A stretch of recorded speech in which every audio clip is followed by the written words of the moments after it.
The sound of the wind howling through the shattered windows was deafening, as if the storm itself was screaming out in anguish.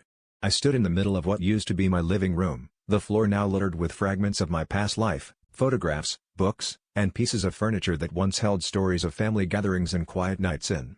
In that moment, surrounded by chaos, I realized that everything I had worked for, everything I had cherished, had been reduced to debris. But as the dust settled and the storm moved on, what remained was a profound silence, an almost tangible reminder that the essence of life is not bound to material possessions but to the connections that withstand even the fiercest of tempests. The days that followed were a blur of community efforts and collective rebuilding. Neighbors who were once mere nods of acknowledgement across the street became pillars of strength, offering support that transcended the loss. We shared stories under makeshift tents, our laughter mingling with tears as we recounted memories and planned for the future.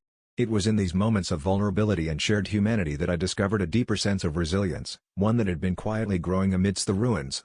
The warmth of a helping hand, the comfort of a shared meal, and the simple act of being present for one another became the foundation upon which we started to rebuild not just homes, but lives.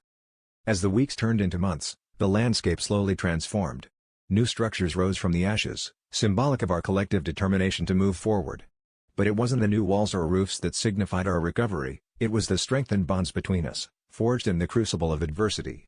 I found myself cherishing the small victories, children playing in the streets again, gardens blooming with life, the return of familiar routines.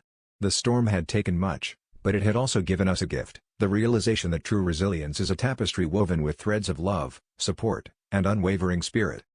In the end, I came to understand that while the storm had the power to devastate, it also revealed the indomitable strength within us. The love that remained became our guiding light, a beacon of hope in the darkest of times. And as I stood amidst the new beginnings, I knew that the greatest triumph was not in what we had rebuilt, but in the unbreakable community we had become. This journey taught me that resilience isn't about clinging to what was lost, but about embracing what is left and nurturing it into something more beautiful than before.